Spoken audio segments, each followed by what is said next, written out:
Hey, welcome back to the Disney Plus Everyday Challenge, and today we have Greyfriars Bobby. Yeah, that's a name that, unless you were around in 1961, which is when this was released, you probably have no clue as to what it's about. I know I didn't. I knew it had to do with a dog, and in fact, the longer title of this is Greyfriars Bobby, The True Story of a Dog, which seems like an unnecessary subtitle. But, hey, yeah, I guess, I guess it's useful. It does tell you about that it's about a dog, and then it's about it based on a true story. How true? I have no idea. This takes place in Scotland, 1865 or so. It's pretty far back there, 19th century. And it's all centers around an old man and his dog. Scotland. If you're not familiar with the accents and the dialect and everything else, this might be difficult to understand a lot.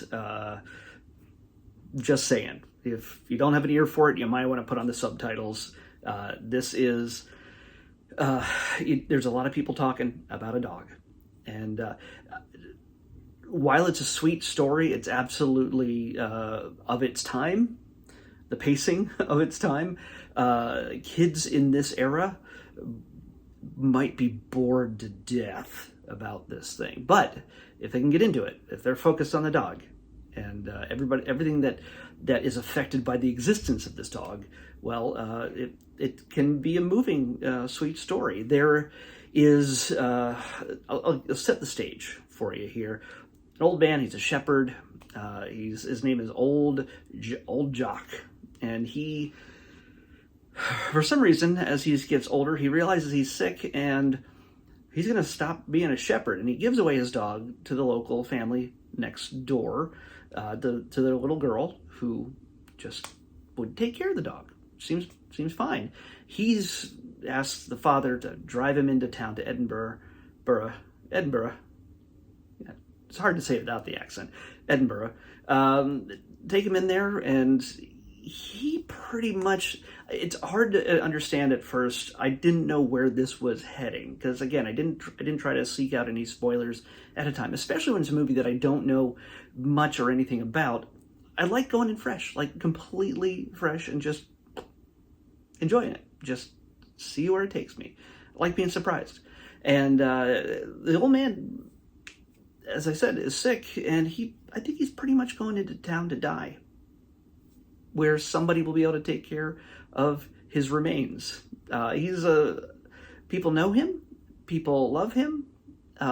He probably has history with a number of people. He has a place he goes to get dinner every day or every night. Or I don't know what they consider dinner, lunch or supper or whatever. I don't know. But people know who he is, but he ends up heading into town, leaving the dog behind, but Bobby, the dog, decides, I'm not having this. I love this. I love my master. I love the old Jock. And before he knows it, the dog is right back up in his arms as the rain comes pouring down in Edinburgh. So he gets some shelter for the night, and by the morning he's gone, and the dog is left on his own. And what happens from here on out is this dog is so devoted to his master that even after he's gone and buried, he spends every night breaking into the graveyard repeatedly and sleeping on the mound of dirt where he's buried. So, this is, by the way, at this point in history, not a whole lot of people are wealthy. It's a pretty rundown area. It is children just hobbling on crutches in the street and begging for pence. They're looking for anything to get by. And yeah, it's a pretty dark, grimy era. It's not exactly, London's probably worse because it's a city and it's just crap running in the streets. But Edinburgh is a city to a certain degree at this point. I forgive me if anybody Scottish is watching this and you're like, oh yeah, way to crap on our city. I'm not. I just know that history has not been kind to any part of the world at certain eras before we got plumbing and any sort of real medicine. So yeah. So basically, the dog who had always accompanied the old man ends up being taken in and fed by the guy who runs the local restaurant, diner in a sense, what would be a diner in today's language. He also gets acquires the ire of the guy who runs the graveyard, the mortuary, things like that whole area, because the dog keeps sneaking past the fence and getting inside and sleeping on the mound throughout winter, repeatedly, night after night, until eventually his wife talks him into bringing the dog inside, cleaning him up. And so there's a whole lot of people that the dog has relationships to, including the local children who are just, for the most part, orphans or vagrants or whatever. The dog is their friend, and they look after him, and he befriends them. He enjoys the children. And so, yeah, Bobby becomes kind of the interconnecting tissue between a number of people in this city who are sometimes at each other's throats, but also some, rather than, there's so much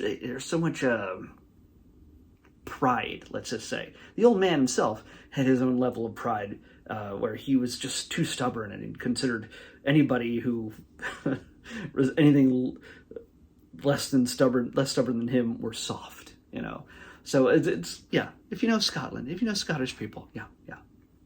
Stubbornness is a part of the DNA in that part of the world. So yeah, so yeah. In all of this, I'm not going to tell you how it ends or anything else. But Bobby, Greyfriars Bobby, and there's a reason for that name. You'll understand by the end of the film why it's that. You'll understand. And so it's a pleasant story. It's not gonna blow your mind or anything else, but for those who grew up with this film, who remember it well, probably something that is an endearing part. Because if you love dogs and you know how they can transform a life of more than just one person that comes in contact with them, whether they like them or not at first, it shows.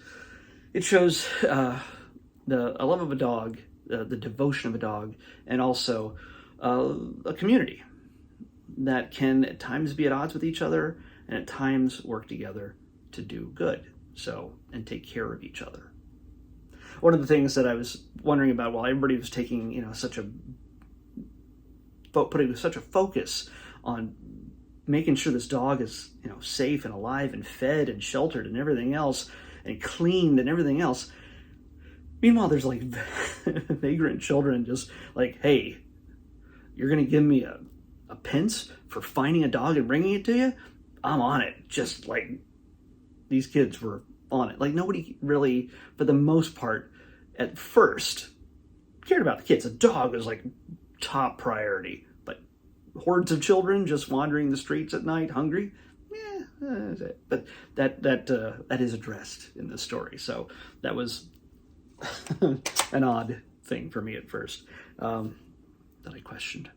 So yeah, this is an old classic from the Disney vault here. So if you get a chance to watch it, I say, check it out. It might be the kind of thing that is just a nice, relaxing, rainy Sunday afternoon film. You just want to curl up and just fade out. Just go to sleep. You can fall asleep in the middle of this film, and it's going to be all right. You'll just pick it up where you last left off, and watch it again until you fall asleep again. There's nothing bombastic other than the morning gun, apparently from the castle, Edinburgh Castle nearby. They shoot off a gun daily at a certain time to tell you what time it is. I guess 9 a.m. I don't know. Something like that. But yeah. Let's pick tomorrow's episode with our new picker. 123. So colorful, but it doesn't talk like the other one. Oh, we got another movie. Wear me out with these nonstop hour-and-a-half long movies. This one, I'm pretty sure, has to do with ice skating.